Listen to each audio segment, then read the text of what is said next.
அதிகாரம் 32.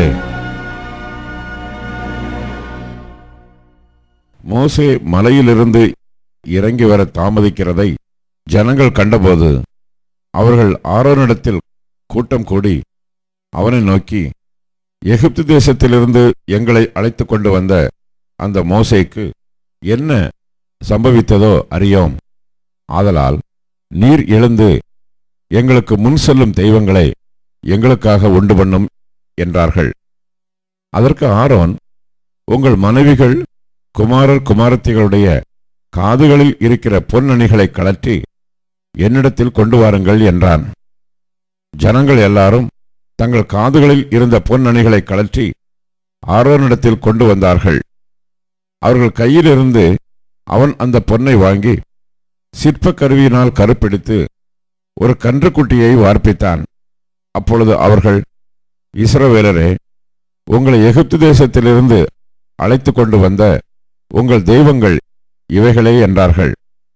ஆரோன் அதை பார்த்து அதற்கு முன்பாக ஒரு பலிபீடத்தை கட்டி, நாளைக்கு கர்த்தருக்கு பண்டிகை என்று கூறினான். மறுநாள் அவர்கள் அதிகாலையில் எழுந்து சர்வாங்க தகன பலிகளை இட்டு சமாதான பலிகளை செலுத்தினார்கள். பின்பு ஜனங்கள் புசிக்கவும் குடிக்கவும் உட்கார்ந்து விளையாட எழுந்தார்கள். அப்பொழுது கர்த்தர் மோசேயை நோக்கி, நீ இறங்கிப்போ, எகிப்து தேசத்திலிருந்து நீ நடத்தி கொண்டு வந்த உன் ஜனங்கள் தங்களை கெடுத்து கொண்டார்கள். அவர்களுக்கு நான் விதித்த வழியை அவர்கள் சீக்கிரமாய் விட்டு விலகினார்கள். அவர்கள் தங்களுக்கு ஒரு கன்றுக்குட்டியை வார்ப்பித்து அதை பணிந்து கொண்டு அதற்கு பலியிட்டு, இஸ்ரவேலரே, உங்களை எகிப்து தேசத்திலிருந்து அழைத்து கொண்டு வந்த உங்கள் தெய்வங்கள் இவைகளே என்று சொன்னார்கள் என்றார். பின்னும் கர்த்தர் மோசேயை நோக்கி, இந்த ஜனங்களை பார்த்தேன். இவர்கள் வணங்கா கழுத்துள்ள ஜனங்கள். ஆகையால் என் கோபம் இவர்கள் மேல் மூளவும் நான் இவர்களை அழித்து போடவும் நீ என்னை விட்டு விடு. உன்னை ஒரு பெரிய ஜாதியாக்குவேன் என்றார். மோசே தன் தேவனாகிய கர்த்தரை நோக்கி, கர்த்தாவே, தேவரீர் மகா பலத்தினாலும் வல்லமையுள்ள கையினாலும் எகிப்து தேசத்திலிருந்து புறப்பட பண்ணின உம்முடைய ஜனங்களுக்கு விரோதமாக உம்முடைய கோபம் பற்றி எரிவதென்ன? மலைகளில் அவர்களை கொன்று போடவும் பூமியின் மேல் இராதபடிக்கு அவர்களை நிர்மூலமாக்கவும் அவர்களுக்கு தீங்கு செய்யும் பொருட்டே அவர்களை புறப்பட பண்ணினார் என்று எகிப்தியர் சொல்லுவானேன்? உம்முடைய கோபத்தின் உக்கிரத்தை விட்டு திரும்பி உமது ஜனங்களுக்கு தீங்கு செய்யாதபடிக்கு அவர்கள் மேல் பரிதாபம் கொள்ளும். உமது தாசராகிய ஆபிரகாமையும் ஈசாக்கையும் இஸ்ரவேலையும் நினைத்தருளும். உங்கள் சந்ததியை வானத்தின் நட்சத்திரங்களைப் போல பெருக பண்ணி நான் சொன்ன இந்த தேசம் முழுவதையும் உங்கள் சந்ததியார் என்றைக்கும் சுதந்திரித்துக் கொள்ளும்படிக்கு அவர்களுக்கு கொடுப்பேன் என்று உம்மை கொண்டே அவர்களுக்கு ஆணையிட்டு சொன்னீரே என்று கெஞ்சி பிரார்த்தித்தான். அப்பொழுது கர்த்தர் தமது ஜனங்களுக்கு செய்ய நினைத்த தீங்கை செய்யாதபடிக்கு பரிதாபம் கொண்டார். பின்பு மோசே மலையிலிருந்து இறங்கினான். சாட்சி பலகைகள் இரண்டும் அவன் கையில் இருந்தது. அந்த பலகைகள் இருபுறமும் எழுதப்பட்டிருந்தது. அவைகள் இந்த பக்கத்திலும் அந்த பக்கத்திலும் எழுதப்பட்டிருந்தது. அந்த பலகைகள் தேவனால் செய்யப்பட்டதாயும் அவைகளிலே பதிந்த எழுத்து தேவனால் எழுதப்பட்ட எழுத்துமாய் இருந்தது. ஜனங்கள் ஆரவாரம் பண்ணுகிறதை யோசுவா கேட்டு மோசேயை நோக்கி, பாளையத்தில் யுத்தத்தின் இரைச்சல் உண்டாயிருக்கிறது என்றான். அதற்கு மோசே, அது ஜெயதனியாகிய சத்தமும் அல்ல, அபஜெயதனியாகிய சத்தமும் அல்ல, பாடலின் சத்தம் எனக்கு கேட்கிறது என்றான்.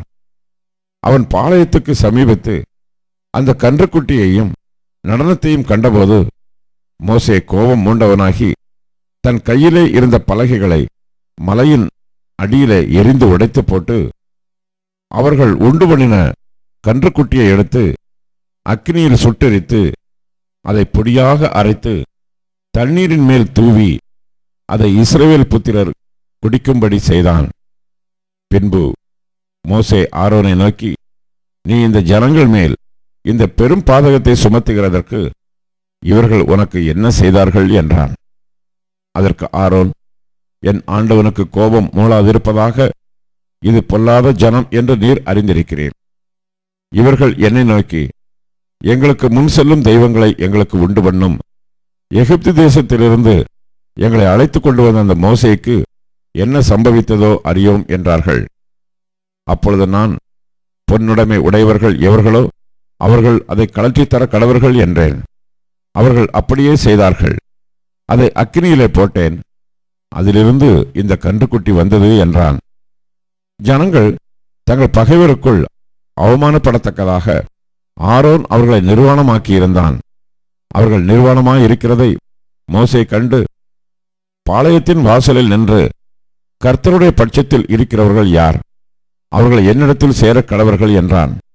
அப்பொழுது லேவியின் புத்திரர் எல்லாரும் அவனிடத்தில் கூடி வந்தார்கள்.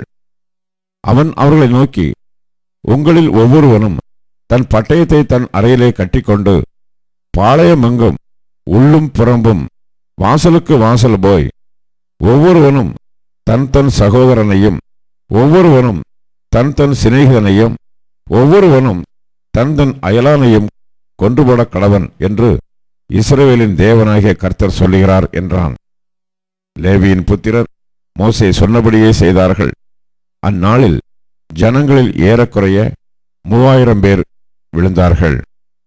கர்த்தர் இன்றைக்கு உங்களுக்கு ஆசீர்வாதம் அளிக்கும்படி, இன்றைக்கு நீங்கள் அவனவன் தன் தன் மகனுக்கும் சகோதரனுக்கும் விரோதமாய் இருக்கிறதினால் கர்த்தருக்கு உங்களை பிரதிஷ்டை பண்ணுங்கள் என்று மோசே சொல்லியிருந்தான். மறுநாளில் மோசே ஜனங்களை நோக்கி, நீங்கள் மகா பெரிய பாவம் செய்தீர்கள். உங்களுக்காக பாவ நிவர்த்தி செய்யக்கூடுமோ என்று அறிய இப்பொழுது நான் கர்த்தரிடத்திற்கு ஏறி போகிறேன் என்றான். அப்படியே மோசே கர்த்தரிடத்துக்கு திரும்பி போய், ஐயோ, இந்த ஜனங்கள் பொன்னினால் தங்களுக்கு தெய்வங்களை உண்டாக்கி மகா பெரிய பாவம் செய்திருக்கிறார்கள். ஆகிலும் தேவரீர் அவர்கள் பாவத்தை மன்னித்தருளுவீரானால் மன்னித்தருளும், இல்லாவிட்டால் நீர் எழுதின உம்முடைய புஸ்தகத்திலிருந்து என் பெயரை கிறுக்கி போடும் என்றான். அப்பொழுது கர்த்தர் மோசேயை நோக்கி, எனக்கு விரோதமாய் பாவம் செய்தவன் எவனோ அவன் பெயரை என் புஸ்தகத்திலிருந்து கிறுக்கி போடுவேன். இப்பொழுது நீ போய் நான் உனக்கு சொன்ன இடத்துக்கு ஜனங்களை அழைத்து கொண்டு போ. என் தூதனானவர் உனக்கு முன் செல்லுவார். ஆகிலும் நான் விசாரிக்கும் நாளில் அவர்களுடைய பாவத்தை அவர்களிடத்தில் விசாரிப்பேன் என்றார். ஆரோன் செய்த கன்றுக்குட்டியை ஜனங்கள் செய்வித்ததின் நிமித்தம் கர்த்தர் அவர்களை உபாதித்தார்.